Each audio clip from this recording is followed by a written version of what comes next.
사랑 한 영혼을 얻기 위해 나를 변화시키는 것. 아멘. 지난주 고린도 전서 8장 말씀을 우리가 함께 나눴죠. 말씀 제목이 기억이 나시나요? 제가 이제 사랑 뭐뭐 이렇게 계속 말씀 제목을 붙이는데, 지난주 말씀 제목은 사랑 영혼들을 실족시키지 않는 것이라는 제목으로 말씀을 전했는데요. 그 말씀의 어떤 연속 선상에 있는 말씀이라 생각이 됩니다. 지난주 사도 바울의 그 고민은 어떤 단순한 한 개인의 고민이 아니라 목회자로서 목양적인 차원에서의 고민과 그 답을 고린도 교회에게 전해준 것입니다. 고린도 교회의 문제는 다른 데 있지 않아요. 일만 스승은 많되 무엇이 부족하다? 아버지가 부족하다. 그게 고린도 교회의 영적인 문제입니다. 가르치려고 하는 사람은 많아요. 주장하려고 하는 사람은 많아요. 그것은 무엇이냐면 다른 것이 아니라 자기에게 있어서 우상에게 바쳐진 재물에 대해서 우리가 어떻게 해야 되는지에 대한 무엇이 있어요? 신학적인 바른 지식이 있다라는 거예요.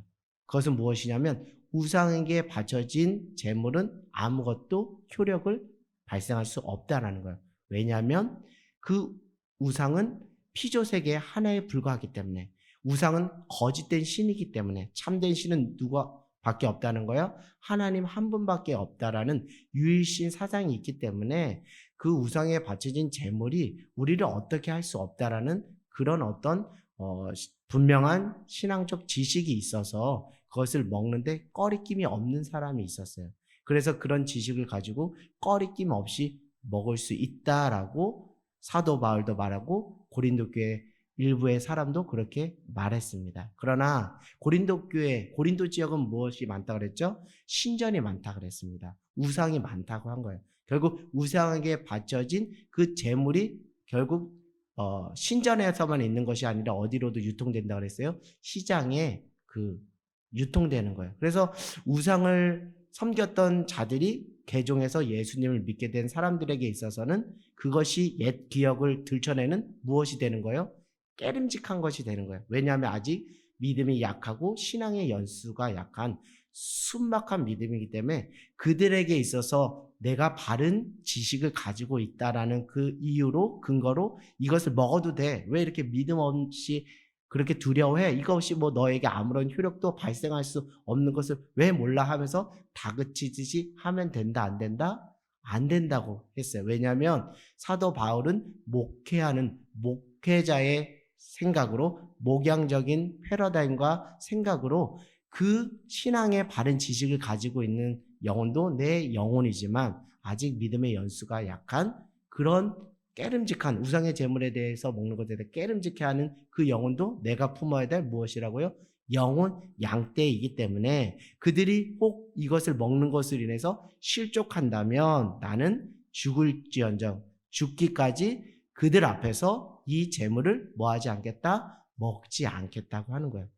무엇이냐면 한 영혼을 얻는 것이 아니라 두루 살피면서 모두를 끌어안으면서 품어내어서 그 영혼들이 예수님을 믿는 믿음으로 장성한 분량으로 자라게 하기 위해서 그는 양쪽으로 아우르는 두루두루 살피는 목양적인 그런 생각으로 고린도전서 8장을 기록하고 그렇게 이야기를 했습니다. 그에게 있어서는 늘 고민이 있는 거예요. 어떻게 하면 영혼들을 더 많이 세울 수 있는가?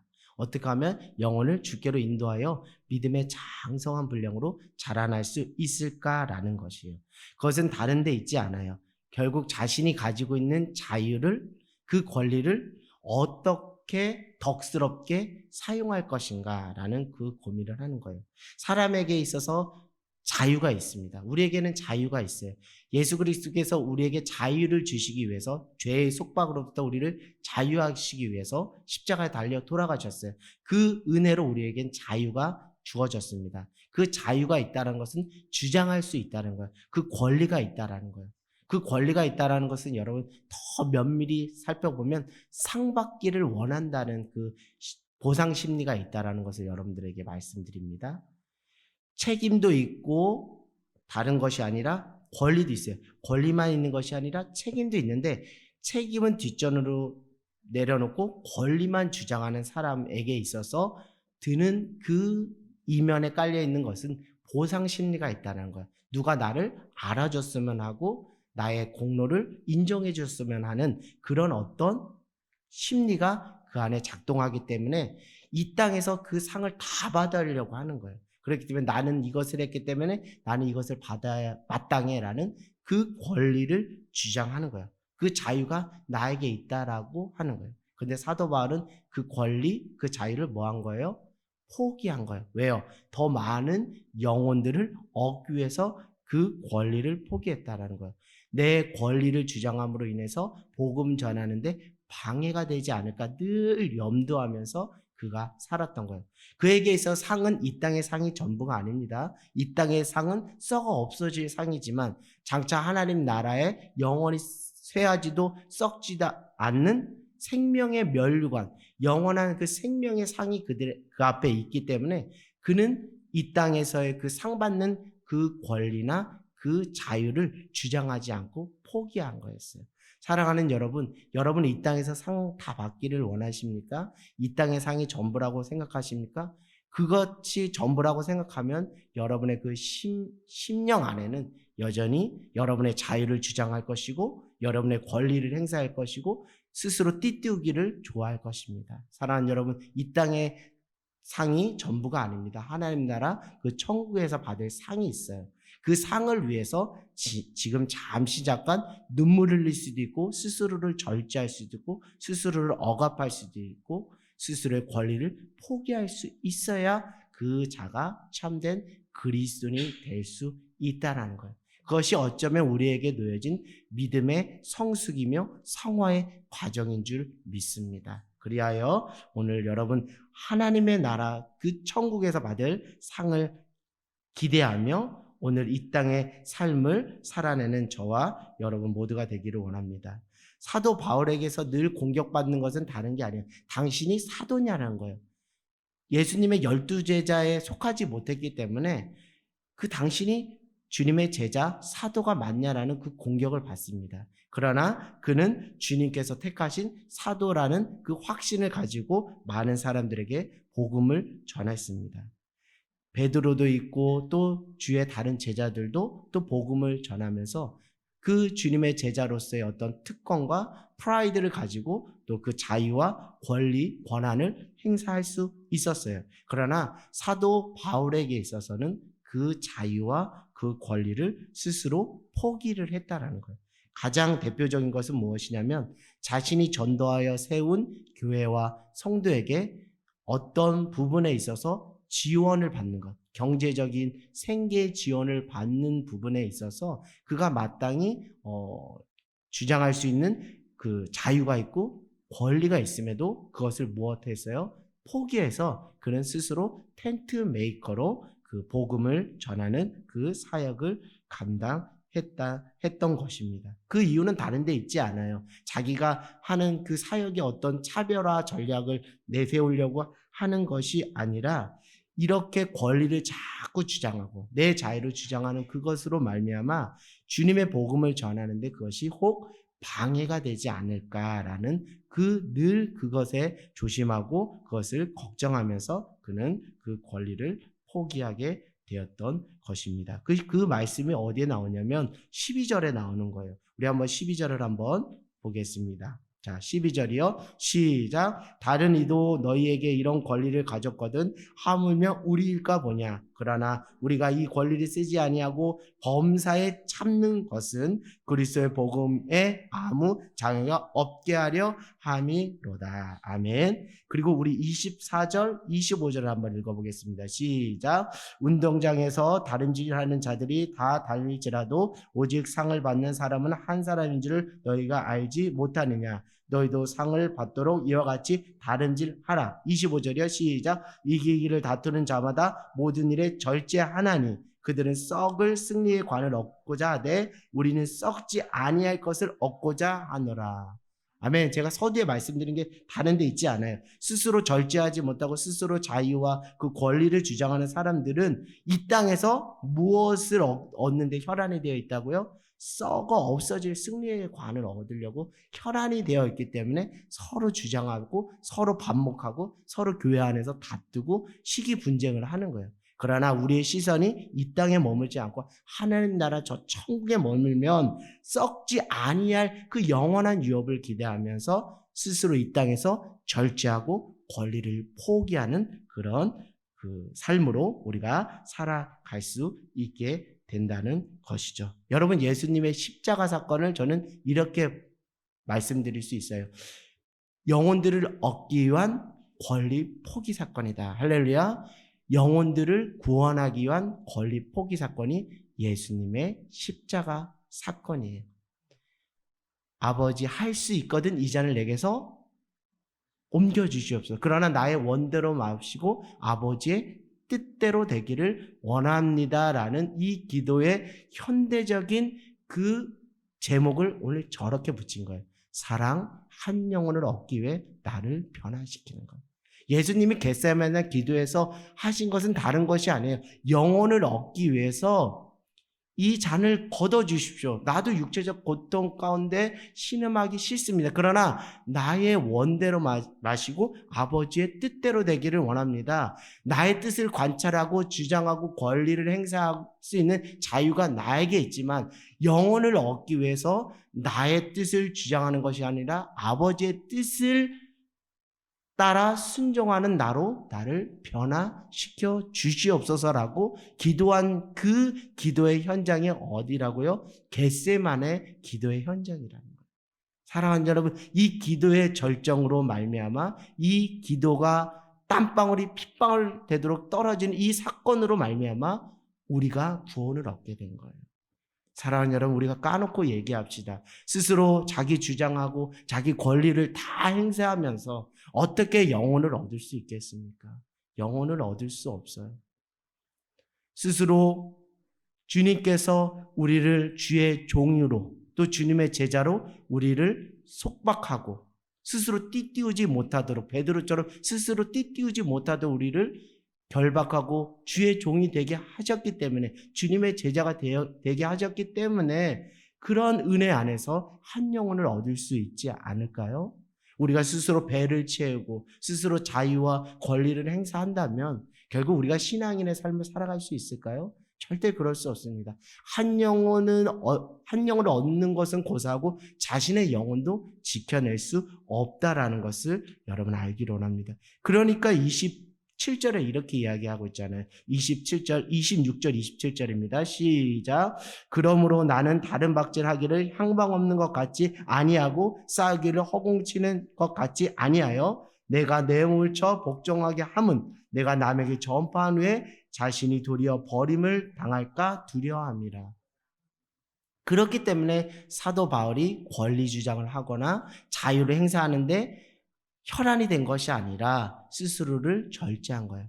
썩지 않을 영원한 상을 기대하면서 살아간 거예요. 그렇지 않으면 우리 스스로 우리의 영혼들을 지켜나갈 수 없는 거예요. 나는 포도나무요 너희는 가지니 너희가 내 안에 있으면 모든 것을 할 수 있느니라. 결국 우리의 자유는 누구 안에서의 자유입니까? 예수 그리스도의 안에서의 자유. 우리의 구속은 누구 안에서의 구속입니까? 예수 그리스도 안에서의 구속입니다. 그것은 결국 우리를 지켜내는 것이고 결국 그것은 많은 영혼들을 주께로 인도하는 도구로 우리가 쓰임받을 수 있다라는 것입니다. 사랑하는 여러분, 주님 안에 매이기를 원해요. 주님 안에서 참 자유를 얻기를 원해요. 그래서 많은 영혼들에게 주의 복음을 전파하고 또 여러분도 주님의 그 날에 구원받는 그 백성으로 썩지 아니할 그 영원한 상을 받는 저와 여러분 모두가 되기를 주님의 이름으로 간절히 소망합니다. 여러분, 성육신 사건이 다른 게 아니에요. 하나님의 아버지, 하나님의 그 아들이신 예수, 참 신이신 예수님이 높은 보좌를 버리시고 낮고 낮은 자리에 임하신 거예요. 성육신, 인카네이션 한 거예요. 나를 변화시키신 거예요. 자, 우리 이 말씀 한번 읽어보겠습니다. 빌립보서 2장 7절에서 8절입니다. 2장 7절에서 8절입니다. 여러분, 영혼을 얻는, 영혼을 주께로 인도하는 삶을 살기를 원하신다면 여러분 이 주님의 그 성육신의 그 사건을 기억하기를 원합니다. 자, 우리 6절, 7절, 8절 한번 읽겠습니다. 시작. 빌립보서 2장 6절, 7절, 8절 시작. 그는 근본 하나님의 본체시나 하나님과 동등됨을 취할 것으로 여기지 아니하시고 오히려 자기를 비워 종의 형체를 가지사 사람들과 같이 되셨고 사람의 모양으로 나타나사 자기를 낮추시고 죽기까지 복종하셨음 곧 십자가에 죽으심이라. 한 영혼을 얻기 위해 예수님께서 높고 높은 하늘 보좌를 버리시고 낮고 낮은 자리로 종의 형체로 사람과 같이 되었다는 거예요. 자기를 변화시킨 거예요. 영혼을 얻기 위해서. 결국 결론 다른 게 아닙니다. 한 영혼을 얻기 위해서 나를 변화시키고 나를 바꾸고 나의 권리와 자유를 포기하지 않으면 결코 한 영혼을 얻을 수 없다라는 것을 예수 그리스도의 십자가 사건을 통해서 우리가 알 수 있는 신앙의 원리고 교훈인 줄 믿습니다. 사랑하는 여러분, 세상에 더 높은 곳을 지향하십니까? 그렇다면 여러분 깨트려서 낮고 낮은 자리로 임하길 원합니다. 그렇게 나를 변화시키고 나를 깨트리고 나를 비울 때 예수님처럼 주님의 마음을 가지고 살아갈 때 우리가 한 영혼을 얻을 수 있는 거예요. 이것은 스킬적인 부분을 말하는 게 아니에요. 전도의 어떤 스킬적인 부분을 말하는 게 아니에요. 복음 전도의 어떤 스킬적인 부분을 말하는 게 아니에요. 영적인 원리를 말하는 거예요. 결국 무엇입니까? 내 속에 내가 꽉 찼는데 누구를 담아낼 수가 있겠냐 이거예요. 내 속에 내 육신의 법이 꽉 차고 있는데 누가 내 마음에 들어와서 편히 쉴 수가 있겠냐는 거예요. 결국 종의 형체로 자기를 비우신 예수님처럼 나의 마음, 나의 육신, 나의 권리, 나의 자유를 비워야 그 속에 영혼들을 담아낼 수 있는 그릇이 형성되지 않겠습니까?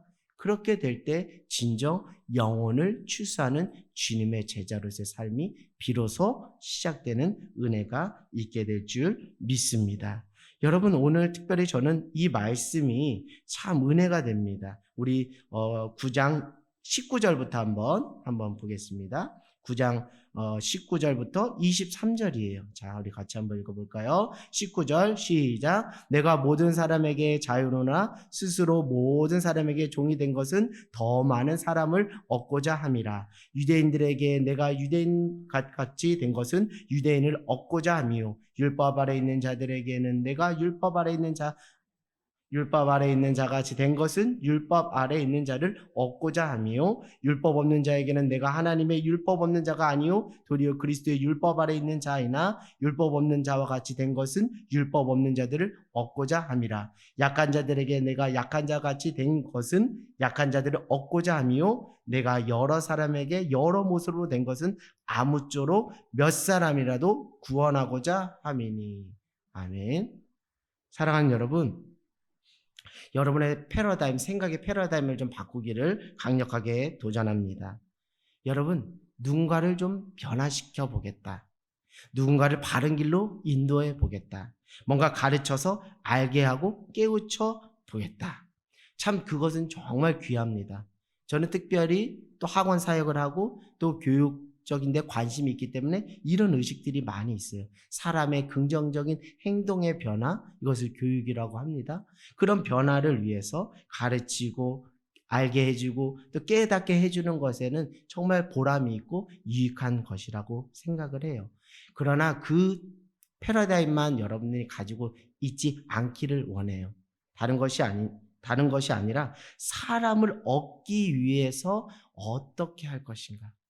가르치는 차원으로만 접근하지 마시고 이 가르치는 이 방향과 목적이 한 영혼을 얻기 위한 방향으로 나가야 된다는 거예요. 고린도 제가 여러분들에게 말씀드린 것처럼 일만 스승은 많대 아버지가 없다라고 하잖아요. 가르치려고 하는 사람은 많은데 아비의 마음으로 영혼에게 다가가는 사람이 없다라고 고린도 전서 4장에 기록하고 있잖아요. 사랑하는 여러분, 여러분 안에 아비의 마음, 그리스도 예수의 마음을 품기를 원합니다. 그 마음은 다른 데 있지 않아요? 가르치지 말라는 게 아니에요. 가르치되 그 안에 한 영혼을 얻기 위해 내가 어떻게 해야 될까라는 그런 고민과 그런 생각의 전환이 필요하다라는 거예요. 단순히 예수님 믿으세요라고 어떤 공장에서 상품을 찍어내는 그런 어떤 단순한 어떤 지식 전달자가 아니라 복음 전달자가 아니라 어떻게 하면 하나님의 그 마음으로 한 영혼을 얻을 수 있을까? 이렇게도 뒤척여보고 저렇게도 뒤척여보고 이렇게도 고민해보고 또 저렇게도 고민해보고 마음 끙끙 앓으면서 기도하면서 그 영혼을 복음으로 낳는, 어떻게 하면 그 영혼을 얻을 수 있을까? 고민하는 그런 생각의 패러다임 사유로 바꾸라는 거예요. 여러분 19절부터 22절에 많이 등장하는 게 있어요. 얻고자 함이요. 유대인을 얻고자 함이요. 율법 아래 있는 자를 얻고자 함이요. 율법 없는 자를 얻고자 함이요. 약한 자들을 얻고자 함이요. 사도 바울의 그 패러다임이 여기에 있는 거예요. 단순히 가르치는 데서 끝나는 것이 아니라 어떻게 하면 한 영혼을 얻을 수 있는지 그 지점에서 고민하고 사유하는 것이에요. 사랑하는 여러분, 그것은 다른 데 있지 않아요? 아무쪼록 내가 22절에 내가 여러 사람에게 여러 모습이 된 것은 아무쪼록 몇 사람이라도 무엇 하기 위해서 구원하고자 함이라, 얻고자 함이라. 한 영혼을 얻을 수만 있다면, 한 영혼을 구원할 수만 있다면 여러분 이 마음을 가지시길 바래요. 내가 스스로 자유를 포기해야지, 내가 권리를 포기해야지 해서 포기가 되는 게 아니에요. 여러분 안에 한 영혼을 얻을 수만 있다면, 저 죽어가는 내 가족을 주님께로 인도할 수만 있다면, 저 사랑하는 내 남편, 내 자녀들 주님께로만 인도할 수 있다면, 구원할 수만 있다면, 그런 마음이 가득 차면 스스로를 절제하며 스스로의 자유와 권리를 내려놓고 포기할 수가 있다는. 근데 왜 권리가 포기되지 않고 내 자유를 스스로 띠띠우는 것을 계속하냐면 이 마음이 없던 거예요. 가르치려고 하는 마음, 주장하려고 하는, 상대를 바꿔보려고 하는, 변화시키려고 하는 그런 교육적인 마음은 귀하지만 그 중심의 이면에 더 깊어지고 성숙되어야 되는 한 영혼을 얻을 수만 있다면, 한 영혼을 얻을 수만 있다면 그 마음이 약한 거예요. 그 마음이 귀하고 귀하니까 22절에 내가 여러 사람에게 자기를 어떻게 했다고? 여러 모습으로 뭐 한 거예요? 변화시킨 거예요. 사랑 한 영혼을 얻기 위해 나를 변화시킨 거예요. 유대인을 얻기 위해서 자기를 변화시킨 거예요. 율법에 있는 자들을 얻기 위해서 율법 있는 자들을 위해서 나를 변화시킨 거예요. 율법 없는 자를 얻기 위해서 나를 변화시킨 거예요. 약한 자를 얻기 위해서 나를 변화시킨 거예요. 그래서 아무쪼록이라도 몇 사람이라도 구원하기를 원하는 그 간절한 아비의 마음을 우리가 갖기를 원합니다. 그게 지난주 8장과 9장이 연속적이에요. 목양적인 생각, 목자의 마음, 목자 의식을 가지라고 했잖아요. 저는 거기에 덧붙여서 전도적이고 선교적인 마인드를 여러분들에게 갖기를 원합니다. 다른 데 있지 않아요. 가르치고 주장하고 저 사람 바꿔야겠다, 변화시키겠다 이런 차원으로 접근하는 것이 아니라, 그것도 물론 귀하지만 한 영혼이라도 어떻게 얻을 수 있을까, 그런 차원에서 내가 어떻게 변화되어야 저 영혼을 얻을 수 있을까라는 그런 어떤 몸부림이 무엇이라고요? 전도적이고 선교적인 마인드라는 거예요. 근데 한국교회의 위축은 다른 데 있지 않아요. 가르치려고 하는 사람은 많습니다. 주장하려고 하는 사람은 많습니다. 강단에서 설교가 홍수처럼 나옵니다. 듣기는 많이 들어요. 그러나 균형적이지가 않았어요. 목양적인 사유, 한 영혼을 얻기 위해 교회 담장을 넘어 믿지 않는 그리스도에게 찾아가는 전도적이고 선교적인 마인드, 오늘 사도 바울의 마인드, 한 영혼을 얻기 위해서 여러 사람에게 여러 모습으로 나를 변화시키는 그런 유연성과 그런 과감한 자기를 깨트림, 자기를 비워내는 그런 것들이 부족했다는 거예요. 그렇기 때문에 교회가 이기적인 사람들로 득실득실하는 거예요. 여러분 교회 다니는 사람들, 여러분 전도적이고 선교적인 마인드가 없으면 교회 다니는 사람들이 더 이기적일 수 있어요. 교회 중심주의로 나갈 수 있어요. 더 연합하지 못할 수 있어요. 자기 교회 규모와 사이즈에 취해서 교회 안에서 우물안 개구리 식으로 신앙을 생활할 수 있어요. 이제는 여러분 하늘 땅 교회 안에만 머무르는 성도가 아니라 오산을, 경기를, 중부권을, 대한민국을, 세계 열방까지 여러분의 마음이 맞닿을 수 있도록 여러 사람을 얻기 위해서 여러 모습으로 나를 변화시키기 위한 강한 믿음의 결단과 용기가 여러분에게 필요하다는 거예요. 특별히 코로나19를 겪으면서 우리에게 더 요구되는 것, 하나님이 우리에게 바꿔가기를 원하시는 우리의 마음의 심령의 상태가 바로 여기에 있다라는 것을 여러분 알기를 원합니다. 사랑하는 여러분, 한 영혼을 얻기 위해서 나 자신을 변화시켜 본 적이 있습니까? 내 스스로의 성정, 내 스스로의 성격, 내 스스로의 어떤 캐릭터, 내 스스로의 어떤 생활, 습관, 패턴 이런 것들을 다 깨트리고 자기를 부인하고 절제하면서 권리를 포기하면서 한 영혼을 얻기 위해서 꾹꾹 참아본 적이 있냐는 거예요. 남편을 얻기 위해서, 자녀를 얻기 위해서, 내 이웃을 얻기 위해서 내 스스로 나 자신을 변화시켜서 카멜레온처럼 이전의 내 모습이 아니라 새로운 모습으로 저 영혼에게 맞춤식으로 나를 변화시켜 보고 바꿔본 적이 있냐라는 거예요. 하나님이 이걸 원하신다는 거예요. 이 삶으로 살아냈던 사람이 누구라는 거예요? 사도 바울이에요. 그렇기 때문에 사람들에게 손가락질을 받을 수밖에 없어요. 왜 스스로 주장하지 않고 권리를 행사하지 않는 저렇게 어리석게 행동하냐고 세상의 끄트머리에 두셨다, 구경거리가 되셨다고 할 정도로 사도 바울은 바보같이 살았어요. 그러나 사도 바울은 바보가 아닙니다. 이 땅에 썩어질 상을 받으려고 그가 그렇게 한 것이 아니라 썩지도 쇠하지도 않는 영원한 상을 받기 위해서 그가 스스로 이 땅의 자유를 포기하고 권리를 행사하지 않고 절제한 것. 그처럼 지혜롭고 현명한 선택을 한 사람이 없다라는 생각을 합니다. 사랑하는 여러분, 어떤 선택을 하기를 원하세요? 여러분 이 땅에서 상 다 받으시면 하나님 나라에서 상이 없다라고 해요. 나를 변화시키고 나를 절제하고 스스로 사람들에게 손가락질 빨고 왜 저렇게 살아라고 책망받을지언정 나의 그런 모습으로 인하여 많은 영혼이 주께로 돌아온다면 결국 하나님 앞에 섰을 때 착하고 충성된 종아, 내가 작은 것에 충성하였으니 너에게 많은 것을 맡긴다. 영원한 썩지도 쇠하지도 않는 그 상을 받는 저희가 되지 않겠습니까? 그런 현명한 믿음의 선택을 하는 저와 여러분 모두가 되기를 주님의 이름으로 간절히 소망합니다. 여러분 교회를 세우고자 우리는 열심을 내고 분주하게 몸부림치고 있습니다.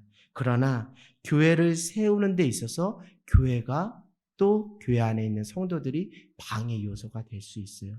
그것은 무엇이냐면 일만 스승은 많되 아비가 없는, 전도하려고 하는 그 잃어버린 영혼을 향한 안타까운 마음, 전도적이고 선교적인 마음이 없이 교회 안에서 교회만을 키우기를 원하는 그런 마음, 그런 어떤 이기주의 때문에 교회가 더 세워지는 것이 아니라 교회가 더 무너지고 변질되고 타락할 수가 있다라는 것입니다. 나를 변화시키는 그런 몸부림이 우리 안에 있기를 원합니다. 여러분 교회 안에서 믿음 좋은 거 아무 쓰잘데기 없는 거 아시죠? 교회 안에서 믿음 있는 건 당연히 믿음이 있을 수밖에 없어요. 왜요? 학원 다니면 당연히 공부 잘하게 돼 있어요. 왜요? 쪽쪽 가르쳐 주는데 공부 못 하겠습니까? 교회 안에서 말씀 듣고 기도하는데 믿음이 안 자랄 수가 있겠어요? 당연히 교회 안에서 믿음이 있는 것은 당연한 거예요. 그러나 우리가 진짜 검증된 믿음으로 살아가는 믿음의 사람이라는 것은 세상에 나갔을 때 믿음의 사람의 합당한 모습으로 살아가는 그 믿음을 보고 하나님이 너 정말 믿음이 있다라고 인정하는 것이지 교회 안에서 믿음 있는 것은 당연한 거예요. 그것은 두말할 필요가 없는 것입니다. 세상에서 검증되는 믿음 다른 데 있지 않아요. 전도적인 삶을 살아가고 선교적인 삶을 살아가는 거예요. 다른 데 있지 않아요? 어떻게 하면 한 영혼을 얻을 수 있을까? 그 영혼을 얻기 위해서 나를 변화시켜야 되는데 어떤 모습을 변화시키기를 원하십니까? 라고 주님 앞에 기도하고 묻고 자기를 쳐서 십자가 앞에서 잘 쳐서 복종하는 거예요. 그럴 때 사람들이 와, 저 사람 예전에 저런 사람 아니었는데 저렇게 바뀌었네? 저 사람을 변화시킨 이가 누군가 했더니 하나님이시네? 예수님을 믿으니까 저렇게 바뀌네? 그러면서 선한 무엇이 생기는 거예요? 영향력을 그들이 공급받게 되는 거예요. 그러면서 자연스러운 무엇이 생기는 거예요? 전도가 일어나게 되는 것입니다. 여러분, 교회 안에서 사랑하는 것은 당연한 이야기예요. 교회 밖에서 사랑할 때 진짜 검증된 사랑을 하시는 거예요. 그러니까 무엇이냐면 교회 안에서 사랑만 하지 마시고요. 그것은 실력 없고 믿음 없는 사람들의 대표적인 모습입니다. 교회 안에서 사랑하는 것은 당연하고 교회 안에서 믿음으로 살아가는 건 당연하고 교회 밖에서 믿음으로 또 사랑으로 행하는 그런 삶을 살아가기를 우리 주님께서 바라고 원한다는 것입니다. 그래서 저 죽어가는 사람들에 대한 그 아픔, 그 눈물을 함께 끌어안고 닦아주며 그들을 중보하고 그들을 품으며 그들을 위해서 기도하고 그 영혼을 품고 기도하는 그런 마음. 어떻게 하면 저 영혼을 얻을 수 있을까? 주님 도와주세요라고 끙끙 앓면서 그렇게 기도하면 하나님의 때 하나님이 정하신 방법대로 그 영혼들을 주님께로 인도하게 될 줄 믿습니다. 저 간증 하나 할게요. 뭐 다 여러분 아시는 것이지만 우리 송정수 집사님과 우리 지재숙 집사님께서 우리 어머니, 장모님, 장인어른, 친정어머님, 친정아버님을 전도하려고 그렇게 부단히 노력을 했어요. 때로는 복음을 전하면 핍박도 하셨습니다. 너 그런 소리 할 거면 우리 집에 오지도 말라라고 해서. 그러나 그런 소리를 들을 때마다 눈에는 눈, 이에는 이로 대응한 것이 아니라 그냥 쥐죽은 듯이 또 있었어요. 또 하나님이 감동 주시면 또 전하고 하나님이 감동 주시면 또 전하는 거예요. 변함없이 꾸준히 복음을 전하니까 하나님이 정하신 때에 가랑비에 옷 젖듯이 적게 되는 거예요. 그런데 결정적인 그 사건을 허락해 주신 거예요. 다른 게 아니라 우리 지동근 장로님이 뇌경색, 뇌출혈의 그런 병을 진단받고서 한국병원에 입원하게 되신 거예요. 그때 그 삶의 위기가 찾아온 거잖아요. 죽음의 공포에 그 위기가 찾아왔을 때 그 이전에 딸과 사이가 나를 변화시키며 한 영혼을 얻기 위해서 끊임없이 했던 그 씨앗이, 그 수고의 노력이 그때서야 무엇이 된 거예요? 결과로 열매가 맺혀진 거예요. 사랑하는 여러분의 성격 자랑하지 않고 여러분 속을 끓이면서 남편 섬겼던 것들, 그리고 가족들을 섬겼던 것들, 이웃들에게 그 사랑을 베풀었던 그런 것들, 여러분 결코 헛되지 않습니다. 나중에 정한 때에 하나님께서 어떤 사건과 계기를 만들면 반드시 그 영혼이 주님께로 돌아오는 놀라운 영혼 구원의 결실로 맺혀질 줄 믿습니다. 우리 특별히 우리 권미영 집사님, 요즘 또 경익수 집사님 나오는 거 보면 너무나 감동이 돼요. 사랑하는 남편 끌어안는 것이 얼마나 힘듭니까? 우리 목사님 매번 말씀하시는 저기 먼 나라에 나가서 선교하는 것이 쉽습니까? 내 남편 끌어안는 것이 쉽습니까? 결혼하신 분들은 답을 다 알아요. 다 알아요. 그러나 끊임없이 사랑하는 그 남편을 위해서 그 남편의 성격 다 받아내고 남편의 그 습관과 그 고쳐지지 변화되지 않는 그것도 다 끌어안고 나를 변화시키고 나를 절제하고 나를 포기하니까 하나님이 정하신 때 가랑비 옷듯이 남편이 세워지는 것을 보게 됩니다. 저는 확언하고 단언합니다. 우리 경익수 집사님이 더 믿음의 장성한 분량으로 자라게 될 줄 믿어요. 왜냐하면 우리 권명 집사님이 남편을 구원하기 위해서 나를 완전히 주님 앞에 깨트렸기 때문에, 나를 완전히 부인했기 때문에 하나님께서 그렇게 할 거예요. 뭐 우리 권명 집사님 뿐만이겠습니까? 가족 구원을 위해서 여러분 눈물 뿌려서 기도하고 성격 있는데도 꾹꾹 누르고 참는 여러분들 정말 귀하고 격려하고 용기를 북돋아주고 싶어요. 결국 여러분의 변화된 삶을 통해서 누군가가 주님께로 돌아오게 된다는 거예요.